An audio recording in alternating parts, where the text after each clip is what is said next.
during the bubble economy era. I saw many people swayed by money.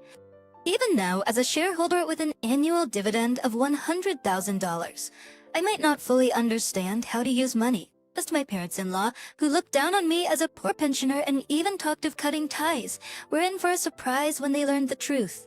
My name is Brianna, 68 years old and living on a pension. Napit na Priyaye. I lost my husband Anthony in an accident when I was 33 and raised our son Niles alone since then. I'm just a pensioner, but actually I'm a shareholder with an annual dividend of $100,000. This is known to hardly anyone. Over 30 years ago, the era was captivated by the bubble economy. Anthony, young Niles, and I lived modestly in a Boston apartment, close to downtown but with an old town charm, amidst the hustle and bustle, surrounded by old buildings giving way to new ones. Anthony's company was doing well with good salaries and bonuses.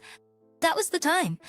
Anthony and I were practical, saving for Niles' future, avoiding frivolous spending, though we did indulge in the occasional luxury family trip. The one extravagance was Anthony getting a high-value life insurance policy, some I opposed as unnecessary. Anthony was just 36 and healthy. Why need a $1 million policy? But we were convinced, thinking of the what-ifs, especially with a young child. Life continued normally after the insurance, filled with simple, happy family moments. But then, the unexpected happened.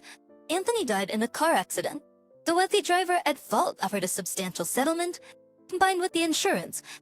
I suddenly became a wealthy widow. The money brought no joy, only the pain of losing Anthony. If all my wealth could bring him back, I would have given it away without a second thought. I adored Anthony, bright and kind-hearted. At the funeral, the words of the gathered relatives shocked me. So sad, but you must have received a good sum, right? Lucky to have had that insurance. I know of a great property. Maybe you can invest a bit. There were even those who tried to sell me things. Everyone seemed a bit mad with the bubble economy. From then on, I kept my distance from these relatives. But as time eased the grief, I was grateful for the financial security for Niles and me. Banked money meant we had enough interest for a comfortable life. With no interest in luxury or gourmet life and not wanting to waste the money exchanged for Anthony's life, I worked part-time at a local sandwich shop, even working just a few hours while Niles was at school. We lived comfortably, enviable to some. In those days, the euphoria of the economic bubble was fading away. I was 36, and Niles had just started middle school. Suddenly, the economy cooled, and companies began to fail one after another. I remember thinking, what was the point of all that partying? I realized has the power to drive people mad. Those relatives of mine, they wouldn't have been the same without the bubble economy. Back then, the interest rates of banks were so high during the bubble era, it was enough to cover living expenses with just the interest. But I knew interest rates would keep falling in the future. That's when I met Gail, a 34-year-old who worked at a securities firm, 2 years younger than me. He too had been swept up in the bubble economy. He deeply regretted having clients who went bankrupt because of his advice. Some even had their families fall apart. The only saving grace is that no one took their own life, he'd say. Many of his colleagues had similar experiences. I asked him, I want to invest in companies that were solid even during the bubble era, and those that have been consistently hardworking. Maybe out of a sense of atonement, Gail readily accepted my request. I became a shareholder in several companies. This turned out to be a successful move. Though there was no rapid increase in value, the company steadily grew, providing me with an annual dividend of $100,000. I kept this, and the fact that our home had money from Niles, fearing that money could corrupt and thinking it wouldn't be good for his future to know about it. I told Niles we only had a little money left from his father. When Niles turned 30 and wanted to get married, he brought home his partner, Kenna, a beautiful woman, 3 years his junior and a colleague at his company. At that time, Niles and I were living in an old Boston apartment with Anthony. The apartment was supposed to be demolished during the bubble era, but survived because the bubble burst just in time. I thought we'd get a new place when Niles got married, whether we lived together or not. More than anything, I had an attachment to this apartment where I lived with the late Anthony. To Hannah, we must have looked like a poor single-parent family. She looked around at our place unabashedly and said, "It's impossible for the three of us to live here, isn't it?" I thought the same, so I just nodded in silence. Abs. Mom, we were thinking, until we have kids, we want to live by ourselves, maybe get an apartment nearby. It seemed like Niles was already under Hannah's thumb. Essentially, Hannah didn't want to live with me. I accepted that. About the living expenses, until then, I had been receiving $1.05 cut of Niles's $2.05 salary. In reality, I was depositing it all back into his bank account. Don't worry. There's still a little money left from Dad, and I'll start working part-time. I reassured him. It's that moment. I didn't have a bad impression of Hannah, but when Niles was in the bathroom, she said disdainfully, "You're from the bubble era, right? Born in an era of making money, yet living like this? If it were me, I would have definitely become rich." That's when my impression of her plummeted. Anyone can say anything in hindsight. In about 5 years, you'll stop getting your pension, right? Please don't rely on us and do your best. Being spoken to in such a patronizing way, I was tempted to retort, "Actually, I get $100 annually from stock dividends, and my savings exceed $3 a month." But I held back and instead asked, "Please take good care of Niles. Niles has his own life to lead. I'm here if he's really in trouble." With that mindset, I never revealed my financial secret to Niles and his wife. Still, I discreetly handed Niles a banking card loaded with money. "Don't let Hannah find out. Use it if you're ever in a bind." The account had over $100 in it. Niles was quite surprised. "That's the money you contributed to the household for the 8 years since you started working. Just remember, I said your dad left us a bit of money. That's why I'm fine financially. But I thought it wouldn't benefit you if I said that. Money's important, but it can also drive people crazy. Use it wisely." Niles nodded vigorously to my words. 8 years had passed since Niles got married. I still worked part-time, a few hours a day. It's my valuable connection to society. When I wasn't working, I enjoyed my days watching movies on a big monitor at home or visiting art galleries and museums. I now had 2 grandchildren, a 6-year-old boy and a 4-year-old girl. Grandchildren are indeed adorable. Niles sometimes brought them to my apartment, but Hannah, my daughter-in-law, never accompanied them. Hannah came along unexpectedly. Seeing how close the grandchildren were to me, she angrily exclaimed, I knew it. Virtues, you're always bringing the kids here. And I see. It's not that often. You always say you don't want Mom to come to our house. It seems Niles had been bringing the kids over without telling Hannah. As I tried to defend Niles, Hannah snapped, I don't want to hear it from a pensioner with no money. Stay out of it. I absolutely don't want to do any caregiving. I'd be fine with cutting ties. She yelled hysterically. At this point, I couldn't stay quiet. "Hannah, be careful not to regret saying that." Regret? As if. That settles it. The kids won't see you anymore. She said, grabbing the children's hands to leave. Nance seemed shocked too. Vin, what are you saying? Wait a minute. Mom, I'm sorry. He followed after Hannah and the kids. I sighed deeply. Hit 8 years into their marriage, Hannah, whom I've barely seen. Hannah, who always treated me like a nuisance. It's normal for daughters-in-law and mothers-in-law to clash. There was a time when I said that, but if you never intended to make it work from the beginning, there's nothing you can do. About 2 months later, Niles came to my apartment on his way home from work. He looked pale and clearly something was wrong. Sorry. Hannah found the banking card you gave me. Bingley, I'm more surprised it was kept a secret for so long. After 8 years of marriage, to think he managed to hide it from Hannah all this time. From what I hear, Niles' life has been pretty miserable. At first, his monthly allowance was $300, but after the first child, it dropped to $200 and then to $150 after the second. That's tough, including lunch money. And while imposing frugality on Anthony, Hannah herself seems to freely spend on cosmetics, clothes, and the occasional fancy lunch.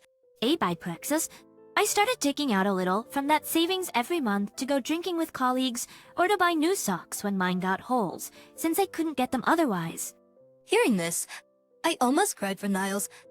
Apparently, he kept the withdrawal slips in his wallet, and Hannah found them. Time. What's this statement about? The balance is nearly $100. Not so confronted like this, he confessed it was money left by Dad and handed over to me. It's a bit different, but that's okay. I lost it all. Already about 20K withdrawn. I'm just so tired. According to Niles, that savings was what made enduring everything bearable. The daily complaints and gossip from Hannah, even calming her down during her hysterical outbursts. I advised Niles to pretend he lost his banking card to prevent any more withdrawals. Just report it lost and get it reissued.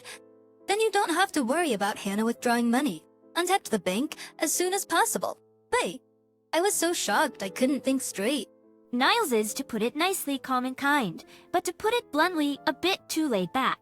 Remember how she said something awful to you the other day? If I try to defend you, she immediately starts with calling me a mama's boy and gets hysterical. The situation seemed even more serious. Lately, she's been saying awful things to the kids when I'm not around. I thought this couldn't be ignored. Think carefully about what's best for you and the kids. I can take care of you and the grandkids. That was all I could say. I believed, if you ever find yourself without a place to go, you're always welcome here. Niles nodded repeatedly as I said this. 3 months later, I was out at sea. A luxurious cruise around Hawaii lasting 10 days. Niles and the 2 grandkids were with me. 10 days of relaxation, away from worldly worries. The cruise ship was so luxurious, we never had a dull moment. Then I got a call from Hannah, my daughter-in-law. I could have ignored it, but I answered. Brianna, where are you? I went to the salon, and when I came back, Niles, your son, left divorce papers and took the kids somewhere. They haven't been back since yesterday. I went to your apartment, and it's all cleared out. I switched to a video call, showing the blue sea below and the luxurious interior of the ship. Right. He's with me and the grandkids on this luxury cruise. We're off to a welcome French dinner, so I have to go. Wait, what are you saying? Explain this properly to me. Hannah was shouting something, but I ignored her and hung up the phone. Throughout dinner, Hannah kept calling multiple times. After enjoying a leisurely and luxurious French meal, I finally answered the phone. You finally answered. What's going on? Well, I decided to rebuild that apartment into a condominium. We're starting construction soon, so I thought it'd be nice to go on a relaxing trip in the meantime. Niles had some paid leave accumulated, so he's coming along. What? I don't understand what you're saying. You don't need to worry about it since you just owned us. But just so you know, I'm a shareholder with an annual dividend of $100,000. Sorry, Articansis. I squatty restarting. I'm a poor pension-limping old lady. Brianna. You disowned us, and Niles is talking about getting a divorce. So let's talk when we get back from the trip. We'll be staying in a hotel until the condominium is built, so I'll contact you then. Hannah was still yelling on the other end, but I hung up the phone without paying attention. A lot has happened this past month. First, Hannah went berserk when she realized she couldn't withdraw money, claiming shared property rights. Shared marital property refers to what's built during the marriage. Niles explained that this doesn't apply here, but she was not convinced. When he pointed out how she's been spending $500 a month on clothes and cosmetics since the marriage, she snapped back. Niles came to me with a completely exhausted face. I'm thinking of getting a divorce.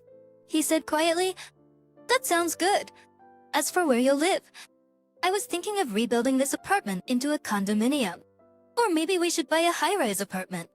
Niles initially thought I was joking. What are saying? Mom, The truth is, I bought this land and building at a significantly reduced price after the economic bubble burst. It was already old at the time, but I continued living here. It was the apartment filled with memories of my late husband, Anthony.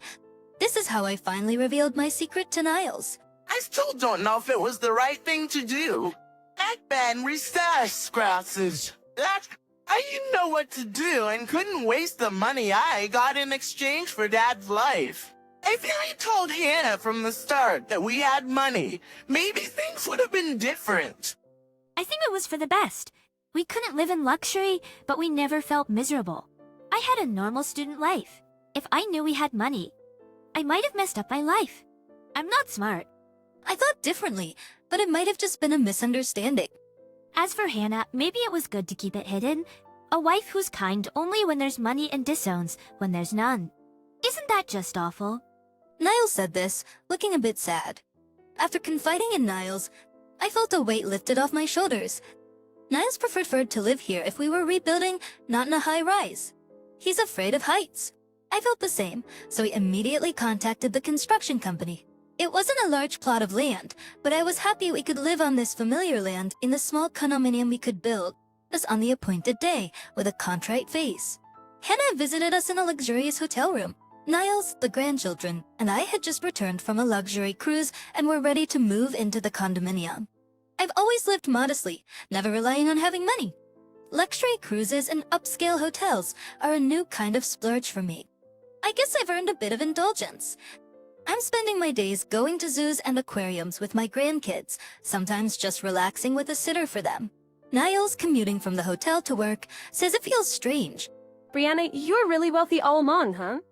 Hannah, who's become uncharacteristically quiet and watchful, says that, "You don't need to be so familiar with me anymore. Hannah, we're estranged, remember?" When I say that, she responds in an eerily sweet tone. "I don't believe you have it in you to change. I've no intention of staying married to you." What do you mean?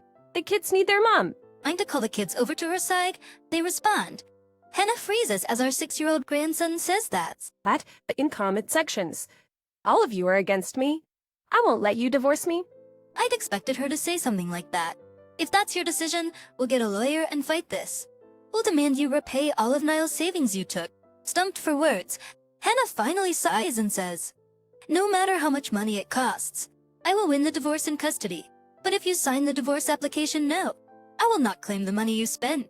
I thought she sounded like a really bad guy, but seeing that there was no chance of winning, Hannah shrugged and said, "Our small 3-story condominium. On the first floor, there's my place and the home for Niles and the kids, even after learning about the family wealth. Niles' lifestyle hasn't changed much. He's most content buying plastic models he loved since childhood. He even smiles looking at the old plastic models he couldn't take with him when he got married, now displayed in his room. Is there nothing else you want to do?" I asked him once. "If anyone should do something else, it's you. Azimame, instead of just donating, you should indulge yourself more," he said with a laugh. "Money is important, sure. Better to have it than not. But not everything enjoyable or fulfilling can be solved with money." I reflected. That's probably true. There's Kane Kumti Savachinin. I know that whatever my grandkids want to pursue or whatever paths they choose, they won't have to give up because of money. When my brother and his wife, who had been caring for our parents, needed help with caregiving, I was able to provide enough financial support. That might have been sufficient. Hannah, who had divorced initially, met her children on visitation days, but gradually these meetings became less frequent and more often cancelled. It appears she's focused on her dating life. In the end, she is just self-centered and cold. Surely Niles must think that the one that got away is always the biggest. She's probably hunting for a wealthier man, wondering if there's someone richer out there. Each time she meets a man, she must think, maybe he's wealthy, and then play the demure woman. It's kind of funny to imagine, but I've never heard about her getting remarried. Brianna's had her fair share of struggles, hasn't she? The one who said this over lunch is Gail from the brokerage firm I've been dealing with. He seems to have risen quite high, but he's stayed single all this time. The cruise was wonderful. I'm thinking of going on a world tour next. How about joining me? Dale? When I suggested this, Gail looked surprised. Well, that does sound fun. Is it okay for someone like me to join you? Of course it's lonely traveling alone. What? Not with your family, but just the two of us? Nice can't take a long vacation, and the kids have school. I've known Gail for over 30 years. I knew he had a soft spot for me, but I loved my late husband. And Gail, perhaps out of atonement for those he hurt during the bubble economy, seemed to reject his own happiness, so he never made a move. Thank you for watching over me all these years. Would you consider growing old with me from now on? It must have been an unexpected proposal for Gail. Looked money, Woodland can live alone, but it's much better to have a partner to grow old with. Wait a minute, please. Let me propose to you properly later. Gail said, checked my ring size, and then hurriedly exclaimed, I'm off to buy a ring, excuse me.